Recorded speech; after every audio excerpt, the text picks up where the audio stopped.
दोस्तों, क्या आपका बच्चा खाना नहीं खाता है, उसको भूख नहीं लगती है, आप उसके पीछे प्लेट ले लेके भागती रहती हैं और वो आगे आगे भागता रहता है?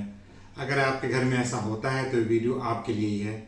मैं डॉक्टर मिर्ज़ा वकार बेग, आपका पीडियाट्रिशियन, आज बच्चों में भूख ना लगना, इसका कैसे इलाज करें, क्या करें, इसके ऊपर अपना वीडियो बना रहा हूँ।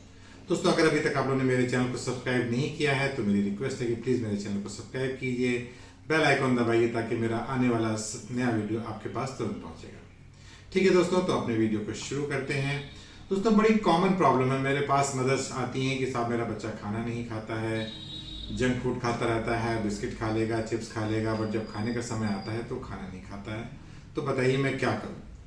यहाँ पर मैं उनसे कहता हूँ और अपने वीडियो के माध्यम से आप सबको इस बात से अवेयर करना चाहता हूँ कि देखिए, बच्चों की जो डाइटरी हैबिट्स है, जो उसकी फूडिंग हैबिट है, उसको आपको 6 महीने के बाद से अगर आप कंडीशन नहीं करेंगे तब आपके बच्चों में जाके प्रॉब्लम आने लगेगी।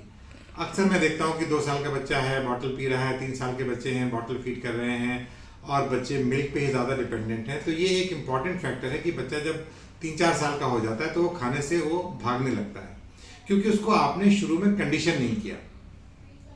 बच्चे के खाने का समय बनना चाहिए, ब्रेकफास्ट का, लंच का, डिनर का, इवनिंग स्नैक्स का। 1 साल पे तकरीबन हम लोग ये रिकमेंड करते हैं कि बच्चों को कम से कम 4 से 5 मील लेने चाहिए और बॉटल या ब्रेस्ट फीडिंग बहुत कम हो जानी चाहिए। यहीं से आपके बच्चे की नींव पड़नी है और यहीं से उसको बच्चे को खाने की आदत पड़नी है। तो ये मान के चलिए कि जब आपका बच्चा 1 साल का है तो आप उसका मिल्क इंटेक बहुत कम कर देंगे।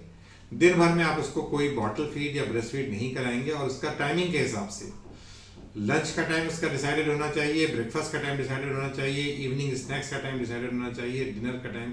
इसको बोलते हैं कंडीशनिंग।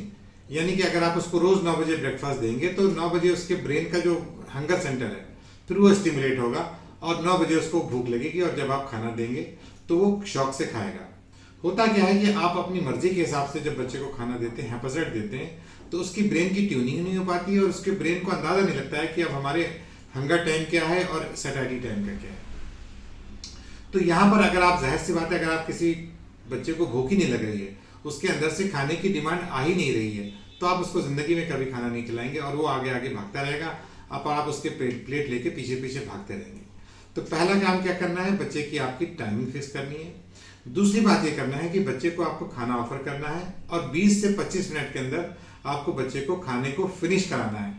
1-1 घंटा माए प्लेटें लिए बैठी हुई हैं, 2-2 घंटे में बच्चा खाना फिनिश कर रहा है, टीवी देख रहा है, मोबाइल देख रहा है, मस्ती कर रहा है और माए प्लेट लिए बैठी हुई हैं।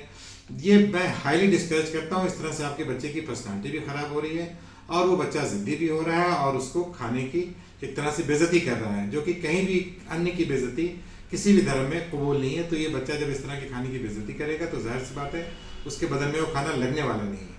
तो इसलिए आप 20 से 25 मिनट का बच्चे को टाइम दीजिए। अगर इस बीच में वो खाना फिनिश कर लेता है तो ठीक है, नहीं फिनिश करता है तो आप प्लेट उठा के ले जाइए, फिर उसको 2-3 घंटे तक आप कुछ मत दीजिए। तो दूसरा पॉइंट ये है कि बच्चे को खाने का टाइम लिमिट कीजिए। ये नहीं कि 2 घंटा बच्चा खाने के लिए बैठा हुआ है। तीसरी चीज़ ये है कि जो भी आपने खाने का समय बनाया है, मान लीजिए आपको उसको 12 से 1 के बीच में लंच देना है, तो फिर 11 बजे या 10 बजे वो बच्चा कुछ खाए पिएगा नहीं। अगर लंच टाइम उसका 12 बजे है तो 11 बजे अगर वो मान लीजिए चिप्स खा लेगा या कुछ जूस पी लेगा तो उसकी भूख मर जाएगी और फिर वो 12 बजे जब आप खाना देंगे तो खाने में उसका कोई इंटरेस्ट नहीं होगा। इसलिए ज़रूरी है कि खाने से पहले आप बच्चे को कम से कम 2-3 घंटे पहले कुछ खाने ना दें और लंच के बाद ही फिर उसको आप कहिए कि अगर तुम्हें ये खाना भी है, मान लो जूस पीना है या थोड़े बहुत हल्के स्नैक्स लेने, तो आप you will take it after the lunch.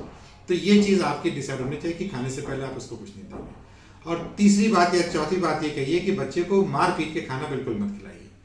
बच्चे को खाने की ज़बरदस्ती नहीं कीजिए। अगर वो खाता है उसको खाने दीजिए, नहीं खाता है तो मत खाने दीजिए, उसको छोड़ दीजिए। उसको आप ज़बरदस्ती मत खाना दीजिए, क्योंकि उससे वो खाने का, जिसको बोलते हैं ना कि एवर्जन ऑफ फूड, खाने से उसको फिर नफरत होने लगेगी। वो जहाँ बच्चे को देखेगा कि माँ उसके खाने की प्लेट में लेके आ रही है तो वो फिर वो खाने से भागने लगेगा और वो खाना नहीं खाएगा। आखिरी बात मैं ये कहना चाहूँगा कि आप बार बार ये सबके सामने मत कीजिए कि मेरा बच्चा खाना नहीं खाता। इससे उसके अंदर एक निगेटिव फीलिंग डेवलप होने लगती है और उसको लगता है कि अच्छा मैं ये करूँगी तो ये मुझे एक अटेंशन सीकिंग मिलती है कि हर माँ मेरी परेशान है कि मेरा बच्चा खाना नहीं खा रहा है। तो अगर आपका बच्चा खाना नहीं खा रहा है तो इसको इशू मत बनाइए घर में, इसको इग्नोर कीजिए ताकि वो आपके एक तरह से ब्लैकमेलिंग नहीं करे कि मैं खाना नहीं खाऊंगा, मुझे तुम ये दोगी तो मैं खाना खा लूँगा। इस तरह से कोई कंडीशनल आपको बच्चे को नहीं होना चाहिए और बच्चों से ब्लैकमेल बिल्कुल मत होइए।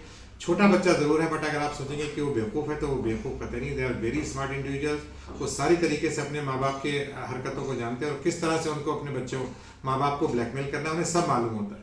तो यहाँ पर मेरा सजेशन ये है कि बच्चे के बारे में आप पॉजिटिव बोलिए, बहुत निगेटिव मत बोलिए कि नहीं खाता है, नहीं खाना है मत खाओ बेटा, कोई बात नहीं, मैं तुम्हें बाद में खिला दूंगी, जब तुम्हें भूख लगेगी तुम खुद आके मुझसे मांग लेना, तब मैं तुम्हें खाना दे दूंगी। I think this should be your approach. अगर इस तरह से आप अपने बच्चे की अप्रोच रखेंगे तो आपका बच्चा खाने में इंटरेस्ट भी दिखाएगा, हेल्दी भी रहेगा। इसके अलावा अगर बच्चे का आपका, जैसे मैंने पिछले वीडियो में बताया था कि अगर बच्चे का वेट गेन नहीं हो रहा है, बच्चा खाना भी नहीं खा रहा है और वो हल्का बीमार रहता है और उसका वेट गेन नहीं हो रहा है, यहाँ पर आपको अपने डॉक्टर्स को कंसल्ट करना चाहिए, ताकि डॉक्टर देखेंगे कि कोई वजह तो नहीं है। अनीमिया एक बहुत कॉमन प्रॉब्लम है जिसकी वजह से बच्चे चिड़चिड़े भी हो जाते हैं और बच्चे को भूख भी, लॉस ऑफ एपेटाइट भी हो जाता है।